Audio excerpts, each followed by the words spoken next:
قید ہے، لیکن ایسا نہیں ہے. بالکل. جو ہم کبھی اس پہ بھی بات کریں گے. ان کے رفقا ہے ان کو بھی تنہا چھوڑ دیا گیا. شاہمود قریشی کو دیکھے آپ, یاسمین راشد کو دیکھے آپ, ابھی جو حامد رضا صاحب ہیں, کتنی قربانیاں ہیں اس کی. مشکل وقت میں اپنا پلیٹ فارم ان کی طرف سے ایک ٹویٹ بھی ایگزیکٹلی مشکل وقت میں اپنا پلیٹ فارم پاکستان تحریک انصاف کو دیا, ہر محاذ پر عمران خان کے لیے آواز بلند کی. اور اس وقت اگر وہ جیل میں ہے, اس وقت اگر وہ 111 دن سے قید میں ہے تو عمران خان کی وجہ سے ہے. لیکن پاکستان تحریک انصاف نے ان کو بھلا دیا, ان کو ان کی وفاؤں کا صلہ تک نہیں دیا, اور ان کے حوالے سے کسی نے کوئی بات بھی نہیں کی, ایون کہ ان کے ساتھ کوئی ملاقات بھی نہیں کرتا. مطلب میں سمجھتا ہوں کہ یہ بہت بڑی زیادتی ہے ایک ایسے شخصیت کے لیے کہ جب پارٹی زیر عتاب تھی, جب کوئی پارٹی کے پاکستان تحریک انصاف کے ایم این ایس کو اون نہیں کر پا رہا تھا, اس وقت انہوں نے اپنا سنی اتحاد کونسل کا جو پلیٹ فارم ہے پاکستان تحریک انصاف کے حوالے کیا, اور اس وقت وہ مشکل میں ہے, کوئی ساتھ نہیں دے رہا. صرف وہ نہیں, صاحبزادہ حامد رضا صاحب بڑے اچھے سیاستدان ہیں, میں زیادہ تو ان کو نہیں جانتا, لیکن مسئلہ یہ ہے کہ پی ٹی آئی کے ساتھ جس نے بھی اچھا کیا ہے نا, ان کو بدنام کیا گیا ہے. میں آپ کو مثال دو بندوں کی مثال دیتا ہوں. خیبر پختونخوا میں 2013 میں جب پی ٹی آئی کی حکومت بن رہی تھی پرویز خٹک صاحب کی سربراہی میں, تو 2 جماعتیں ان کی اتحادی بنے. ایک کا نام تھا قومی وطن پارٹی, سکندر شیرپاف صاحب سینئر منسٹر تھے, اور بخ بیدار صاحب بھی منسٹر تھے اس میں. دوسری جماعت تھی جماعت اسلامی. آپ کو پتہ ہے یہ بخ بیدار صاحب جو لور دیر کے ہیں, اللہ ان کو بخشے, اللہ ان کی مغفرت فرمائے, ان پر کرپشن کے الزامات لگائے گئے اور ان کو کک آؤٹ کیا گیا, ان کو حکومت سے ہٹا دیا گیا. پھر اسی بخ بیدار صاحب نے عمران خان پہ کیس کیا ہر جانے کا. آپ کو پتہ ہے پھر اس پر جرگے ہوئے کہ آپ یہ ہر جانے کا کیس واپس لے لیں. پرویز خٹک صاحب اور اسد قیصر صاحب, اتنی کوئی لیڈرشپ تھی, وہ وہاں پہ ان کے گھر گئے اور ان سے معافی مانگی کہ یار ہم معافی مانگتے ہیں, ہم نے جھوٹ بولا. اسی طرح جماعت اسلامی کو بھی انہوں نے حکومت سے آؤٹ کر. آج جو لوگ ان کے پاس ہیں نا, ان کے ساتھ ہے, ایون مجھے اللہ کرے کہ میں غلط ہوں, لیکن مجھے ایسا لگ رہا ہے کہ کل کو جب سب کچھ ٹھیک ہو جائے گا تو اسی محمود خان اچکزئی صاحب کو یہ لوگ گالیاں دیں گے, دینا شروع ہو گئے. بلکہ یہ 8 فروری والے معاملے پہ اور دھرنے والے معاملے پہ شروع ہو گئے. بالکل.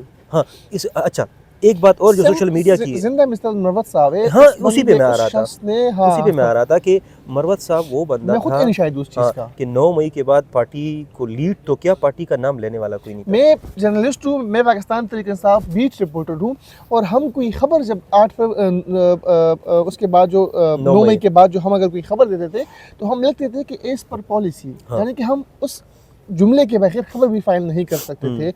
اس وقت مروت نے پارٹی کو زندہ کیا. مجھے آج بھی یاد ہے کہ F9 پارک سے جو پریس کلب تک ریلی تھی, اور اس ریلی کے بعد پاکستان تحریک انصاف میں ایک نئی روح جو ہے انہوں نے پھونکی.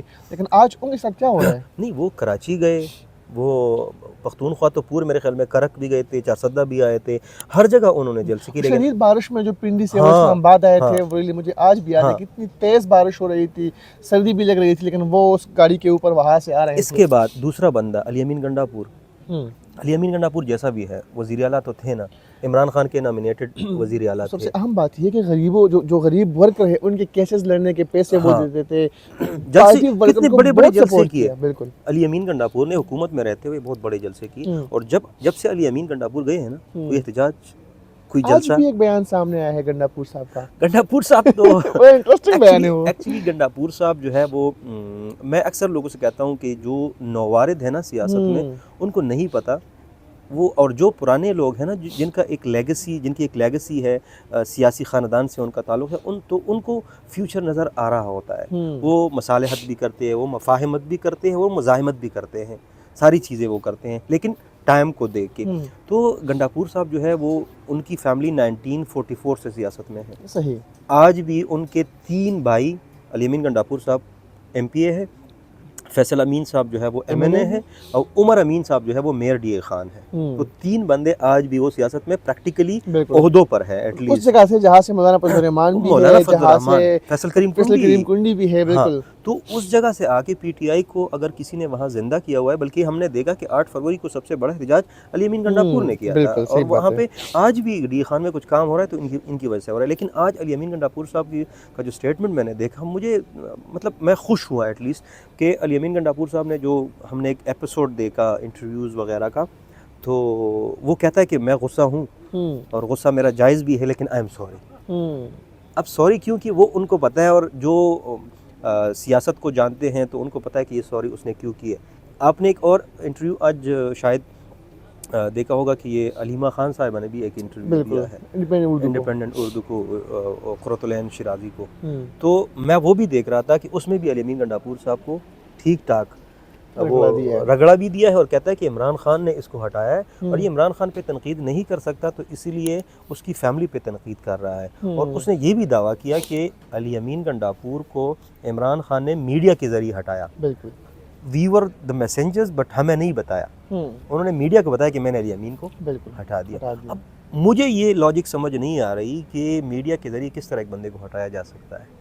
کسی کو تو بتائیں گے نا، پارٹی میں بتائیں گے، چیئرمین کو بتائیں گے، سیکرٹری جنرل کو بتائیں گے، کوئی صوبائی صدر کو بتائیں گے تو وہ فیصلہ کریں گے. اچھا پھر نام کس نے دیا، نیا نام وہ بھی میڈیا کے ذریعے آیا نہیں. وہ تو ہے وہ قبائلی لڑکا، وہ والا قصہ وہ الگ کبھی کریں گے. بالکل بالکل. اور اب خبر آپ کے پاس آ گئی بہت بڑی. ہاں وہ ایک خبر تھی. یہ خبر تو میرے خیال میں اب بہت سے لوگوں کے کو کانوں تک پہنچ گئی ہوگی کہ، لیکن مجھے لگتا ہے کہ اس خبر سے پہلے میں بتا دوں کہ جس کے بارے میں یہ خبر ہے وہ انکار ضرور کرے گا. ابھی تک تو نہیں کیا. ابھی تک جب ہم یہ ریکارڈ کر رہے ہیں تو ابھی تک نہ تصدیق آئی ہے اور نہ تردید آئی ہے، جو آنا چاہیے تھا ایٹ لیسٹ. لائک ملاقات پشاور میں دو بڑوں کی اگر ہوئی ہے تو اس میں صوبے کے ہمارے مسائل ہی ڈسکس ہو گئے ہوں گے. لیکن جو دعویٰ کیا جا رہا ہے وہ یہ ہے کہ ایک پرائیویٹ کار میں کل شام، دو پرائیویٹ کارز میں ایک ہمارے صوبے کے ایک بڑے عہدے پر فائز شخص، صحیح صوبے کے، بلکہ صوبے نہیں، ہاں صوبے کے ہی پشاور میں بیٹھے ہوئے ایک دوسرے بڑے شخص سے پرائیویٹلی شام کو وہ گئے ہیں، ملاقات ہوئی ہے. اور ملاقات آج مطلب ایک دن بعد یا 12-13 گھنٹے بعد اس کی خبر سامنے آئی ہے. لیکن خبر ہم نام اس لیے نہیں لے سکتے کہ میرے خیال میں ایتھیکلی اور پروفیشنلی، چونکہ ابھی تک ہمارے پاس کوئی کنفرمیشن نہیں ہے، تو ہم کل انشاءاللہ اس پہ پھر بات کریں گے کہ یہ ملاقات ہوئی ہے یا نہیں ہوئی ہے. کیونکہ ہم ڈسکس کیا کچھ ہوا ہے صوبے کے مسائل کے علاوہ کوئی؟ دیکھیں پاکستان کی سیاست میں تو بہت کچھ چل رہا ہے. ہم نے یہ دھرنوں کا ایپیسوڈ بھی دیکھ لیا. ہم آج بھی کچھ لوگ دعویٰ کر رہے ہیں کہ دھرنے جاری ہیں. تو دھرنوں کے ساتھ ساتھ آپ نے دیکھا ہوگا کہ علیمہ خان نے بھی ایک آفر دی تھی.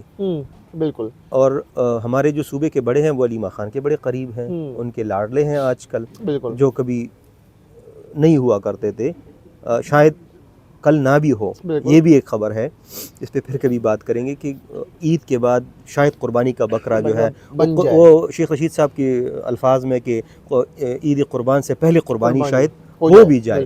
تو کچھ پیغام رسانی ہوئی ہوگی. اللہ کرے کہ ہماری اور اس ملک کی اور اس قوم کی اور اس دھرتی کی بہتری کے لیے کوئی پیغام رسانی، کوئی ڈسکشن ضرور ہوئی ہوگی. صحیح، بہت بڑی ملاقات تھی. اور کسی شاعر نے کہا تھا کہ مسلسل ہو ملاقاتیں تو دلچسپی نہیں رہتی، یہ بے ترتیب یارانے بہت رنگین ہوتے ہیں. اللہ کرے کہ ان ملاقاتوں سے صوبہ خیبر پختونخوا کے عوام کو کچھ فائدہ ہو اور وہاں کے لوگوں کے لیے کچھ فائدہ ہو. ہم امن کی طرف جائے، ہم فلاح و بہبود کی طرف جائے، ہم ڈیولپمنٹ سیکٹر میں کام کریں. کل آپ کی خدمت میں دوبارہ حاضر ہوں گے. اجازت دیجیے. اللہ حافظ.